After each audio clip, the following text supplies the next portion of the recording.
I wanted to share some things real quick that help better answer the question of who they are and why they lie. It's not something that will answer the questions in their entirety. I'm not going to have time to talk about every single little group and organization, but there are some main players in this game, and they have an end game in mind. Prophecies are going to be fulfilled. There are battles ahead, and we need to be ready for them.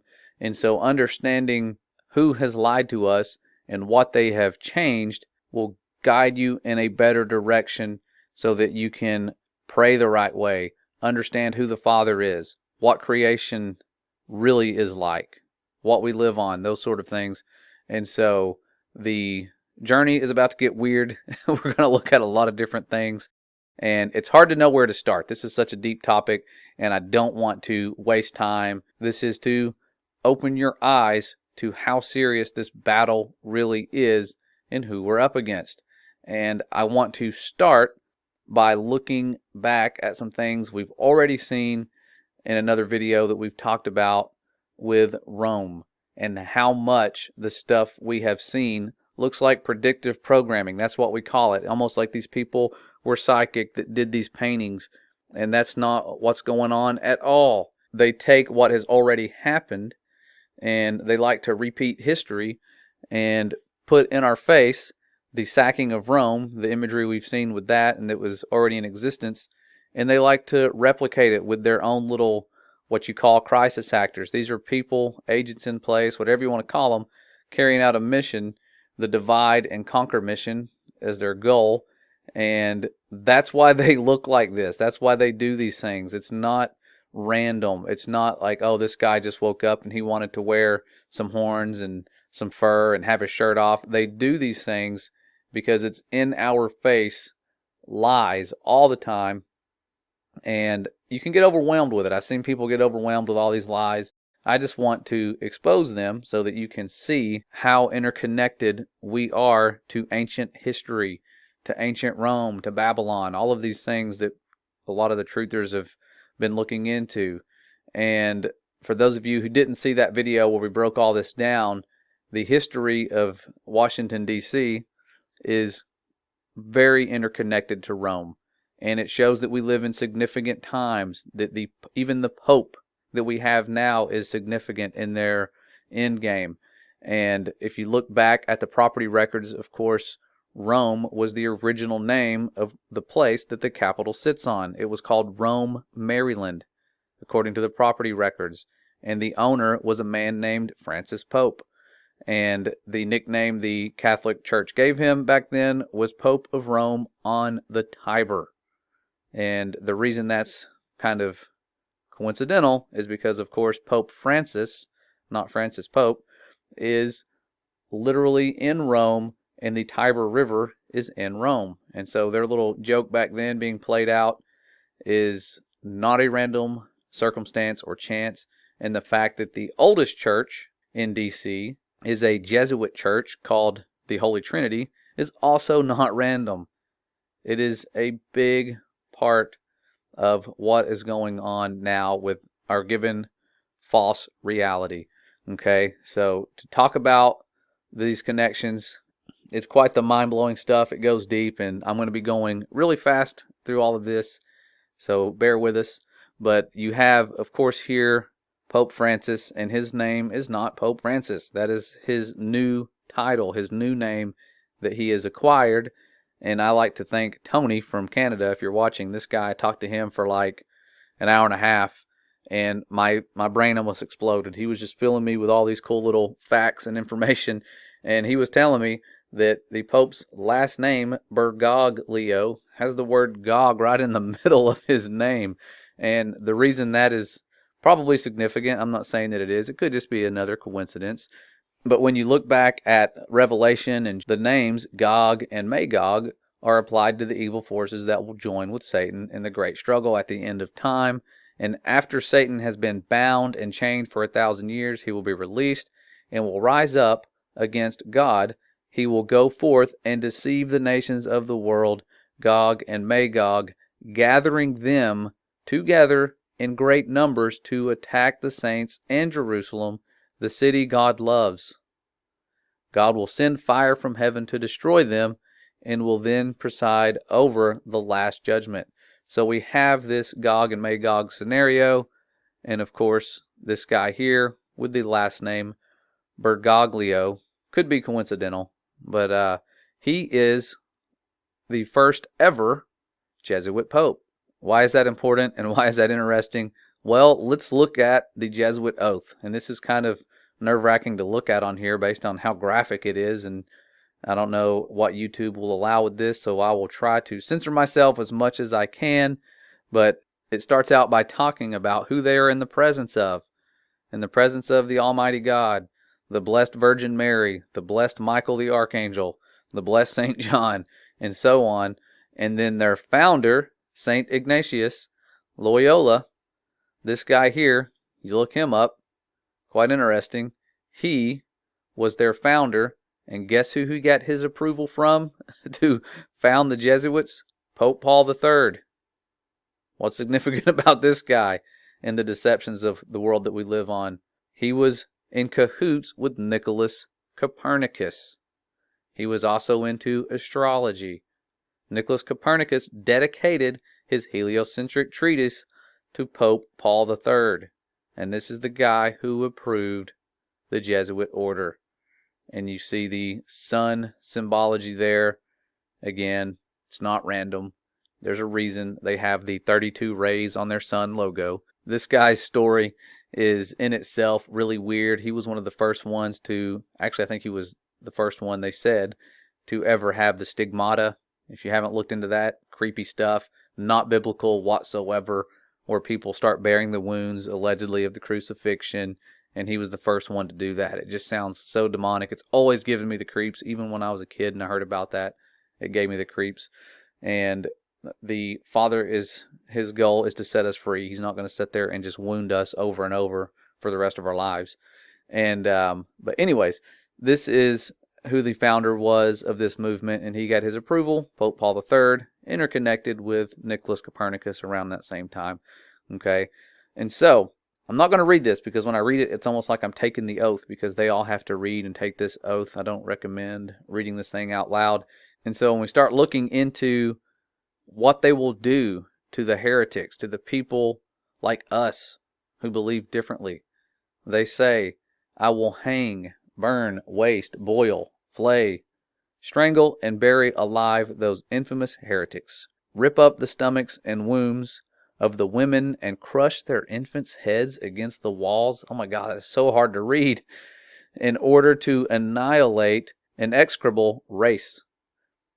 That when the same cannot be done openly, I will secretly, like they're doing now, use poisonous cup, the strangulation cords, the steels of the poniard, or the leaden bullets, regardless of the honor, rank, dignity, or authority of the persons, whatever may be their condition in life, either public or private, as I at any time may be directed by any agent of the Pope. This is what Jesuits say. Our Pope is a Jesuit. Or the superior of the Holy Father of the Society of Jesus. And they're not talking about our Holy Father.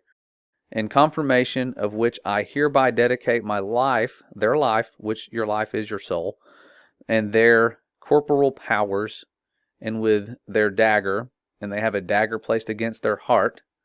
That probably sounds familiar. If you're familiar with other secret societies' oaths, cut and paste right there. That's what they do. They are devout unto death. These deceivers, they have missions. That's why one of them invented the Big Bang, to deceive. They work really well together while we are divided and angry because of their lies. But these people, even Pope Francis here, he took his name from St. Francis of Assisi, or Assisi, I don't know how you say that. And this guy, I looked into him, I thought, this guy, surely he's a good guy. You know, that's who he got his name after. Here he is with the sun behind his head. Surely he's not some sun god worshiper. But here is a quote from one of his famous songs, St. Francis, where he talks about, be praised, my Lord, through all your creatures, especially through my Lord, brother, son. He is referring to the Son as his Lord and his brother. And I've seen a lot of people say, oh, Jesus is the Son, S-U-N. To them, they are Son God worshiping. And it's about to get really exposed here in just a second when you look at some of the things they do. You have the whole service here where they show their solar monstrance. Why is it important that it's called a solar monstrance? Well, look at the word solar. What does that mean? Well, the SOL is short for Sol Invictus. And AR, the prefix on that word, means belonging to. It belongs to their sun god, Sol Invictus. That's who it belongs to. Kind of like our heliocentric model. Helios is short for their sun god Helios, and centric just means centered around. So they use those words, and they have those solar monstrances. And a lot of people got really offended when I showed this imagery in another video. And I really, when I showed it in that video, had no clue how deep it went into the sun god worshiping realm. And I'm going to read a quote here from some Catholic website that I picked up that says, because Catholics believe that Christ is truly and substantially present in the Eucharist, the reserved sacrament serves as a focal point of devotion. During Eucharist adoration, the sacrament is displayed in the monstrance, typically on the altar when not being displayed. The reserved sacrament is locked in the tabernacle. And here we have it. They say we do not need to have lived 2,000 years ago to see Jesus.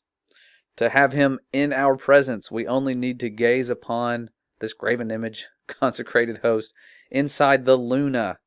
They have a moon, a crescent moon, that was typical with the worshiping of Baal. That is not good, and that's where they are putting the Messiah, they say. That's where he exists to them, within the monstrance, to see him, to be with him, to adore him, while they're looking at that sun with all those rays. Having such a beautiful method of displaying our Lord helps us to focus on him who loves us. And so they say, they then go on to say, do we not have in the Eucharist the living, true, and real Jesus present before us? Why look for more? You can just look right here, people. You don't have to look to the Word. You don't have to look to what the Father says about him or what they say in the commandments about graven images. No, ignore all that. Okay, I know this is probably offending some people who have taken part of these. I'm not here to sit and skate around some of these topics due to offending people. Pray about this. If I'm wrong, I want to be proven wrong, and I want the Holy Spirit to prove it to you that I am, if I am about this stuff. There is a lot deeper meanings behind the things that are commonplace, mainstream Christianity than you could ever imagine. And in terms of deceptions that many people are kind of okay with now, it's like Sunday worship and the Sabbath and all of that. Most people understand that Sunday is the new Sabbath that came about, and it came about well after the resurrection, and it was actually a law. And the saints back then, St. Jerome, one of them, who was a Jesuit, said, if pagans call it the day of the sun, we willingly agree, for today the light of the world is raised. Today is revealed the Sun of Justice with healing in his rays. And so there's more symbology with their logo. And seeing these things is one thing, but understanding why they would continue to do that, why the evil ones would deceive these people into thinking this is what the Father wants, goes back to what the Word tells us in Ezekiel. I've mentioned this before, but it's important to see it for those of you who have never seen this. What makes the Father angry? Is sun god worshiping mentioned in the Bible? Yes. And when the Father is showing this to Ezekiel, he is telling him all of these different things that make him angry. And he says, after showing him some things that really made him angry, some abominations, he says to Ezekiel, hast thou seen this, O Son of Man? Turn thee yet again, and thou shalt see greater abominations than these. And so after he tells him that, he turns, and it says, and he brought me into the inner court of the Lord's house. And behold, at the door of the temple of the Lord, between the porch and the altar were about 25 men, with their backs toward the temple of the Lord, and their faces toward the east, and they worshipped the sun toward the east. He is telling us this is not ancient history. This is stuff that was very recent, before Christ. They were worshiping the sun back then. It did not stop. And that's why we can look at the symbology throughout time. 400 years before Christ, we see their sun god. 280 years, we see the Colossus of Rhodes, which is the Greek version of Helios. 100 years before Christ. 100 years after Christ, you have Alexander the Great, sometime in that time frame, trying to deify himself as one of the sun gods. And then you have the Roman sun god that our solar system is named after, Sol Invictus. Looks a lot like the Statue of Liberty. Probably a drag queen. Who knows? Here it is again. You have the 1400s version. So around the time Columbus sailed the ocean blue, they were doing this stuff. They were doing their ceremonies. And then you have, of course, Satan summoning his legions, a famous painting from 1795 that just happens to look nearly identical to the Statue of Liberty that is the new Colossus, named after the original Colossus, the Greek sun god Helios, right in front of our faces here. And this connection continues to grow. These people, I believe it's interchangeable.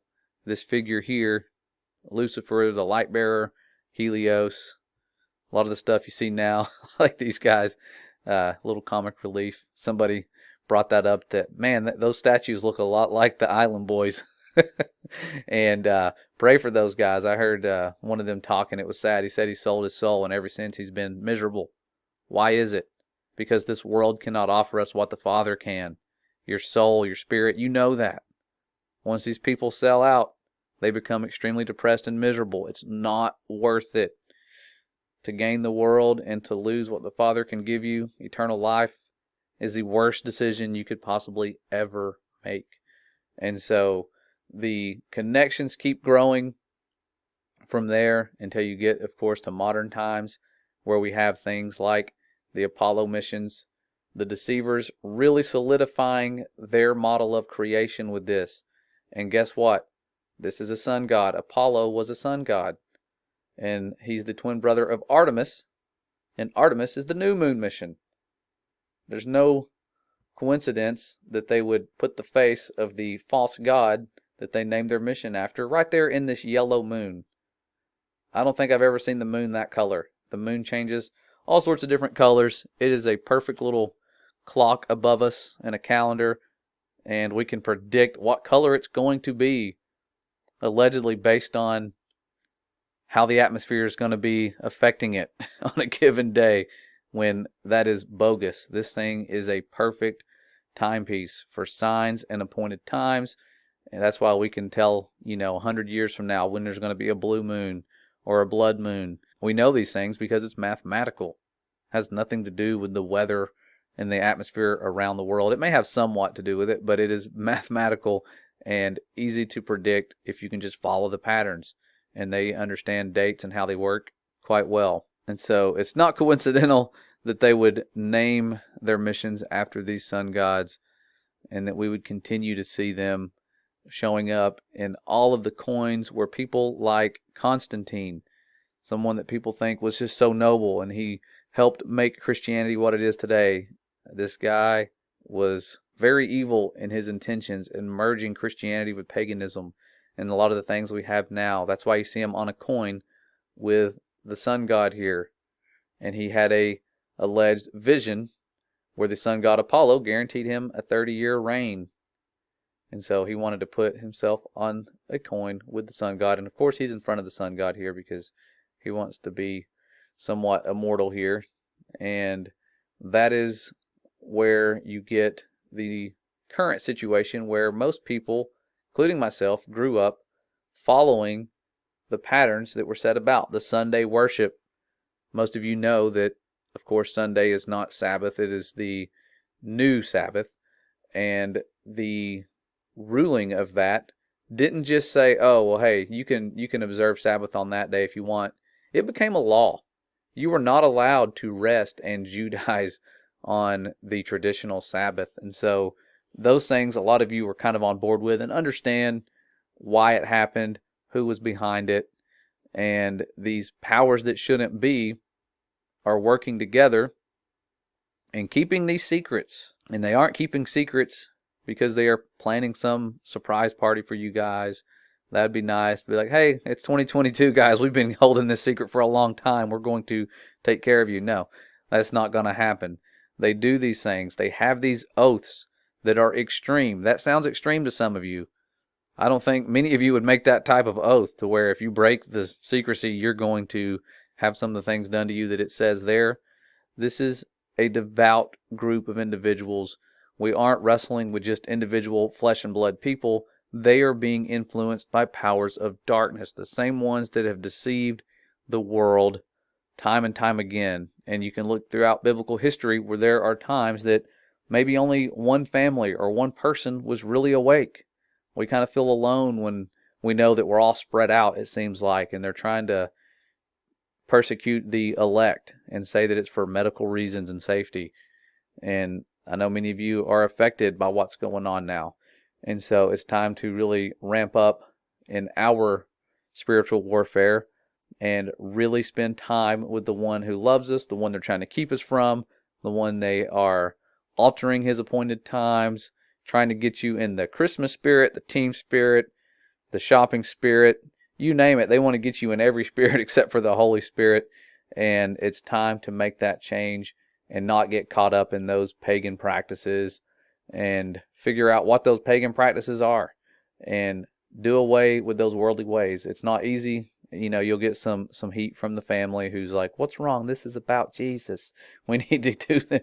And you're like, no, actually it's not. This is not about him at all. Bible tells us not to do certain things. And so look into this stuff. It's not something that I'm just making up here. There are some deeper connections. I will get into that as far as what else they're lying about. Again, the shape of the world, that's one big one. But they didn't just change the Sabbath. They didn't just stop there.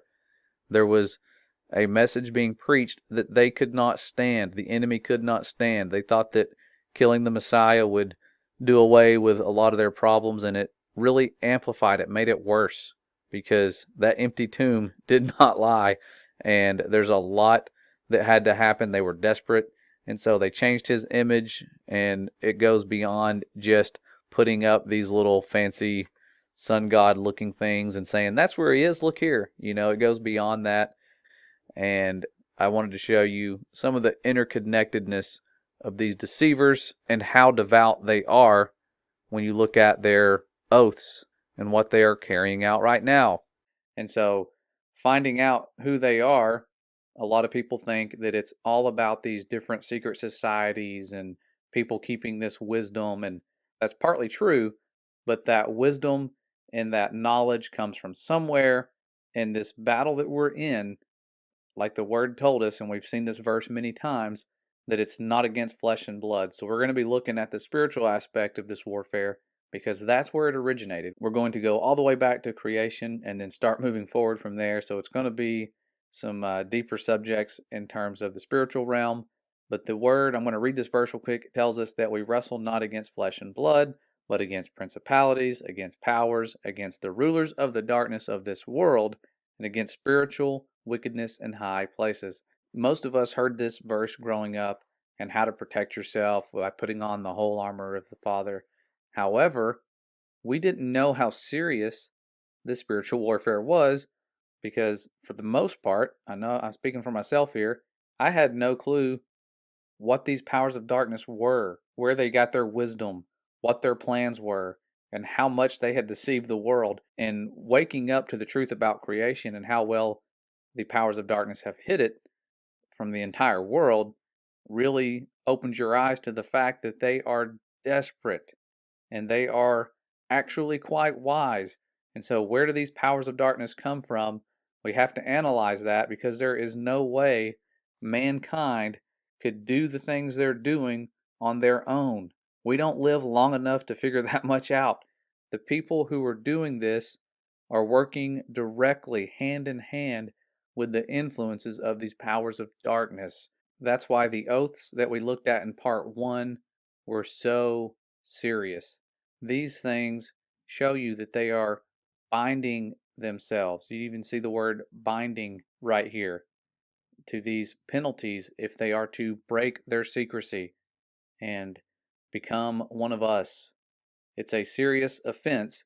And so they bind themselves, they swear these oaths, and you can go back and watch it if you forgot what those were, because I'm not going to read those graphic words, the things that they agree, especially in the Jesuit oath, to do to the heretics. It is so sad, the things that they speak out loud when they are becoming one of these members. And so they have to be devout, but that wording, like I said, relates to the wisdom of the fallen, because when you go back to the book of Enoch and you learn what the fallen were doing, the very first thing they did was they swore an oath, and they used the exact same terminology, binding ourselves right there. And so every time you sign a contract, you'll hear them say, "This is a binding contract." This is something that we borrowed from the wisdom of the fallen, these binding oaths and contracts, where they are binding themselves to a mission and agreeing to suffer the consequences together. If one of them goes down, they all do. And for those of you who aren't familiar with this oath that I'm looking at here, this is from the book of Enoch. I highly suggest you read it. It's extremely fascinating, the things you hear, and it fills in a lot of the missing pieces that answers the questions as to how the world became so corrupt before and after the flood. And we're going to be looking at both of those aspects, before and after. This is before the flood and before the world became as corrupt as it was and needed to be cleansed. And so the watchers came down to Mount Hermon, and this is their pact, or their oath. It says, "Let us all swear an oath and all bind ourselves," just like the Masonic oath, "by mutual imprecations," or that word just means spoken curse, "not to abandon this plan, but to do this thing." And so they all swore, it tells us, and they bound themselves together by mutual imprecations upon it. And they were in all 200 who descended in the days of Jared on the summit of Mount Hermon. And so that was what they were doing, binding themselves for a purpose. And it doesn't tell you what that purpose was. It just says that they plan to do this thing. And so, what was this thing they were mentioning here in the oath? Well, all you have to do is look back at what happened after they made this oath, and they began corrupting all flesh and doing this in many different ways. They taught us all sorts of things, like how to make weapons of war. And now that you have these weapons of war, what is the egos of men going to do? Go out, conquer, murder, kill, do all the things that are against the Father's commands: godlessness, fornication, enchantments, root cutting, astrology, lawlessness, things that are returning now, things that are really big in the world and promoted, like the smiting of infants in the womb. We call it abortion now. It's not a new trick, it's something the enemy's been using for a long time. And so, revealing eternal secrets, which they thought they had all of the deep ones, but they didn't. There were things they did not know, and the Father kept from them for a reason, so that the events you see later on with the Messiah could happen. But they revealed eternal secrets to mankind. And it says here, which men were striving to learn.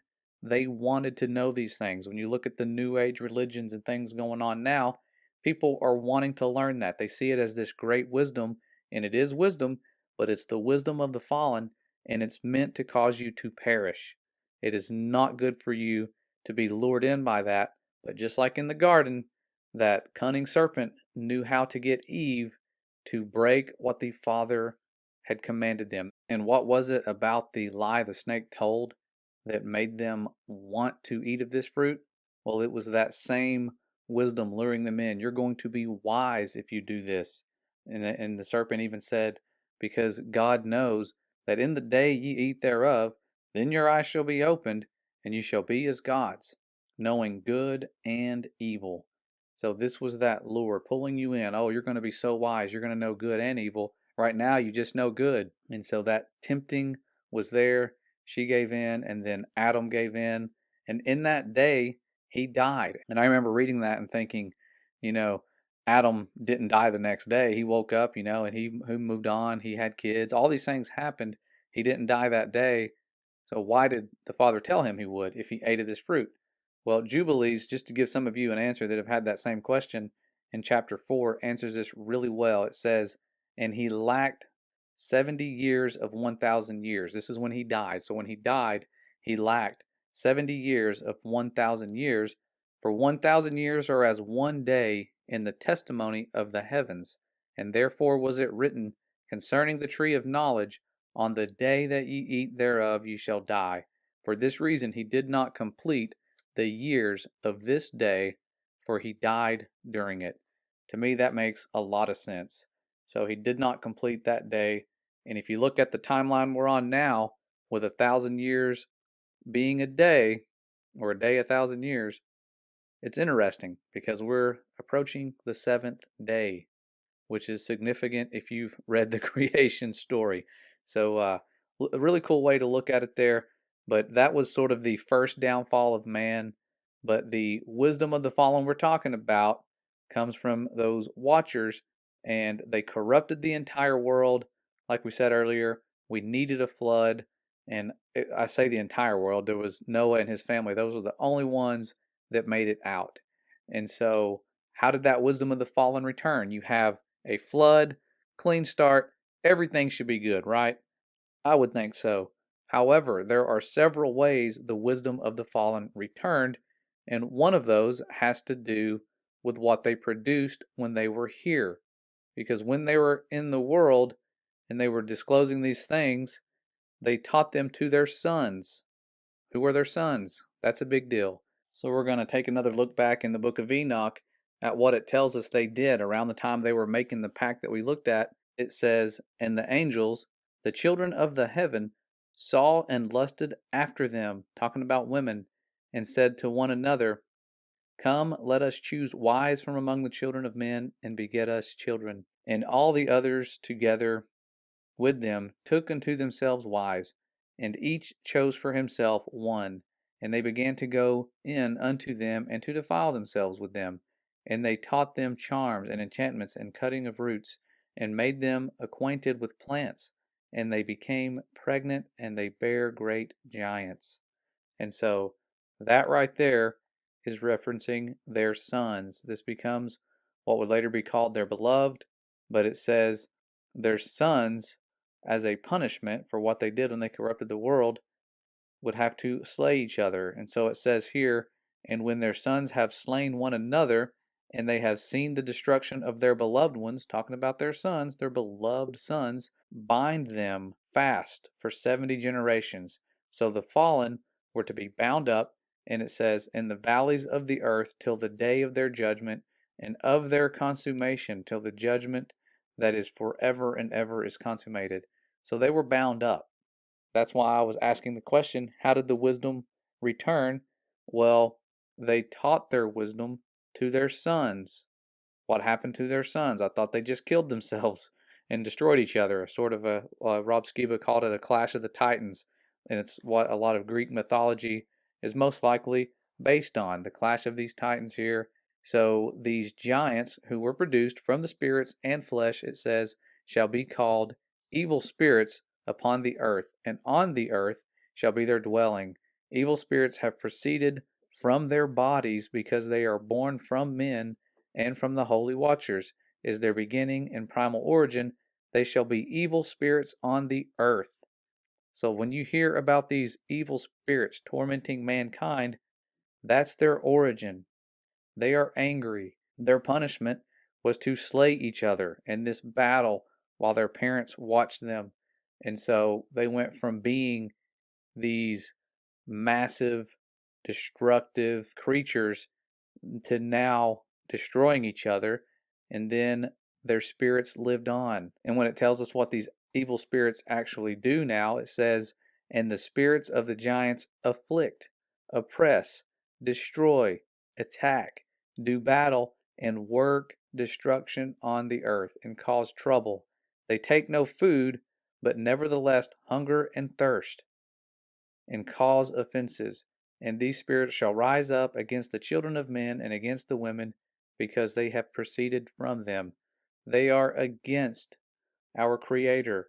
They are against us. They know that the relationship with Him, what that does for us, and they are against Him.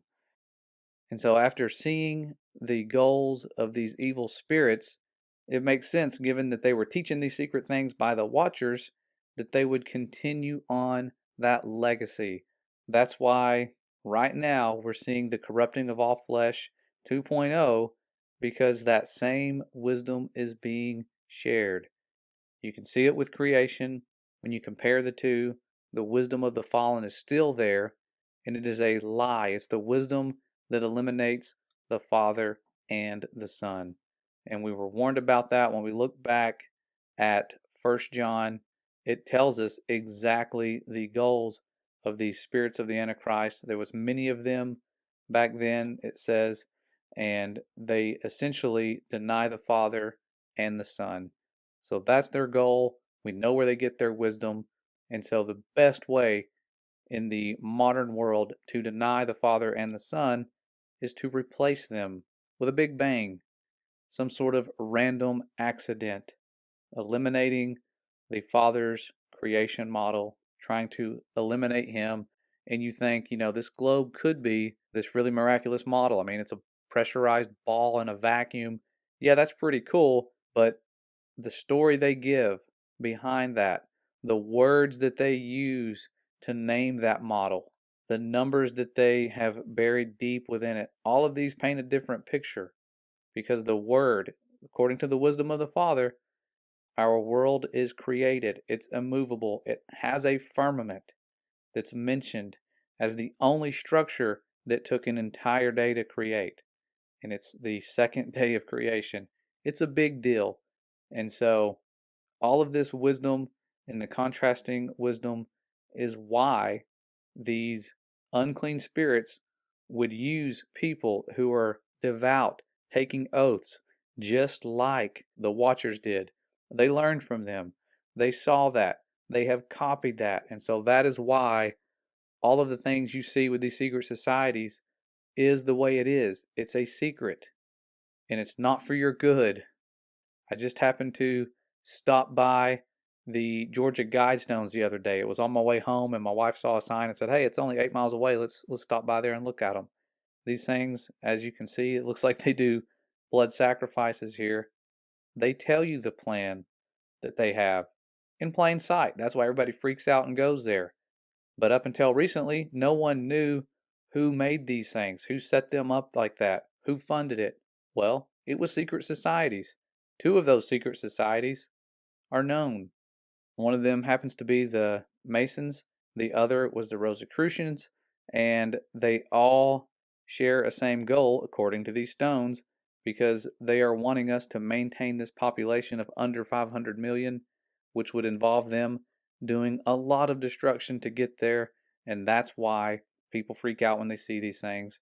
But they are set in place where they are based on the sun's location, because it ties in to sun god worship. Whoever put these up knows that the world is stationary. That's why there's a hole drilled into this thing where you can see the pole star, Polaris, the North Star, year round. If you look through this hole, it's a massive stone with a little tunnel bored through it, and you can see that star all year round.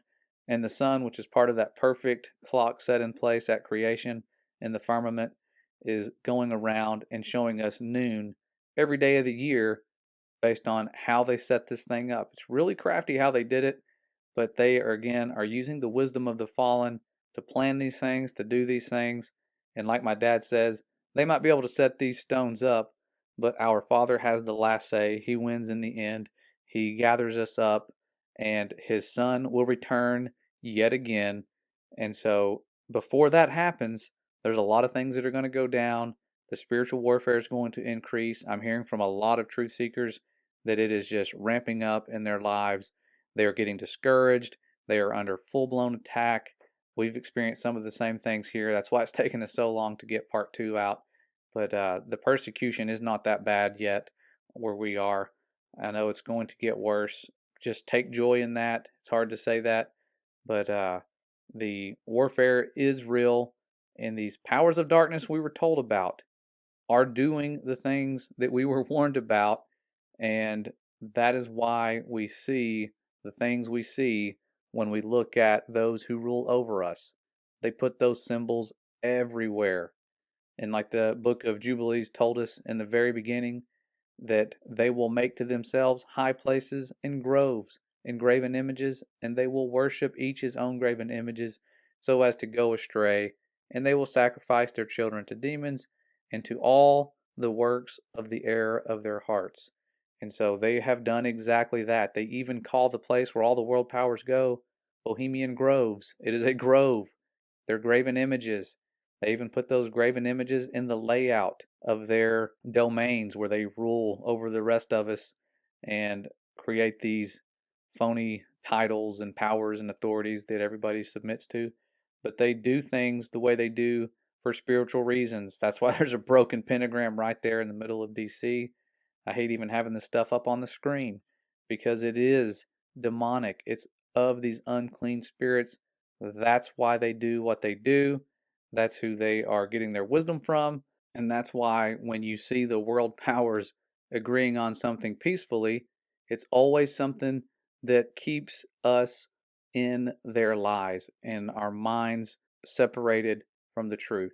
And the first two that were a red flag to me when looking into this were keeping Antarctica safe from private exploration. Nothing to see there. They're just studying ice for decades peacefully, but they signed a treaty. And it's one of those things that all world powers did peacefully, and it's been that way throughout the Cold War and every conflict since. But the second thing that they do peacefully occurred at around the same time. They tried to pretend there was some sort of race, and then it was like, okay, now we all get along. Now that America's gone to the moon, and they still just smiling, happy faces, and that's all you see. No matter how long you keep them locked in a tin can, they are just the happiest people out there. And those two things were the two main things until recent times that the world powers worked together with. And now, of course, we have Revelation 18:23, where they are deceiving the world with pharmakia, and they're doing so intensely. If they weren't so intense with it, it wouldn't be such a red flag to everyone. But they are all unified, putting out the same messages, telling the same lies over and over again. And we're not even allowed to question it here. That's why we don't talk about it very much anymore. But the powers that shouldn't be are unified in three things, and they aren't doing so based on their own will. It is the will of those unclean spirits, and prophecies must be fulfilled. We know who wins in the end. Trying to corrupt all flesh is not going to work out for them. It's not going to save them. And for those of you who are waking up to this, be thankful that we have a way out. The Father is calling us out of Babylon and out of Egypt yet again. And it's time to turn to Him and use that example He gave us with His Son to do His will. And when you're in those situations where you're about to endure persecution and you don't want to, but it's inevitable, just say those same words that we were taught by the Messiah when He lived out the example He gave us and said, "Thy will be done." Because it's the toughest thing we can say sometimes. A lot of you right now are having to say that in order to do the right thing. So pray for those who are enduring the persecution. A lot of the people I know in Canada that we are hearing from suffering, wars breaking out as we speak. Just pray for those people. And, iron sharpens iron, they say. Keep building each other up. We need to really be here for each other in these last days because these times are serious, as you can see, and it's time to pursue learning and understanding what we're up against, because if we don't, we're not going to be as serious about putting on that full armor. And that full armor, as we are told, that what's important with that armor above all is taking that shield of faith. And faith means trust. And I'm speaking from experience. When the Father healed me, the last words I was able to speak before His power just consumed me and His love and His mercy and His grace overwhelmed me, the last words I said was, "I trust you." And after I spoke those words, He lifted me up, healed my broken heart, showed me why I was hurting, and just restored so much clarity. Everything made sense. It was just this peace and love that I can't comprehend or put into words. When they say joy unspeakable, that's what it is. You can't speak about it. You want people to experience. All of those of you out there who are hurting and being lied to by these unclean spirits that you're worthless, that the Father doesn't want time with you. Those are lies. So ignore those lies of these unclean spirits. Go outside. Know that the same Father who put that firmament where it is on day 2 and created this world wants time with you. And we have free will. He's given us that. Bad things are happening. And it's all because we chose death and these unclean spirits are at work. So stay prepared. Put on that full armor. Know what we're up against. And I hope you guys receive this well. I know it's a lot to take in, but we'll be back soon with some hopefully live hangouts with some guests that I want to share their work and just have you guys answer questions and learn with and study with. But thank you for your patience. I love you guys. You guys are awesome. Stay safe and stay ready.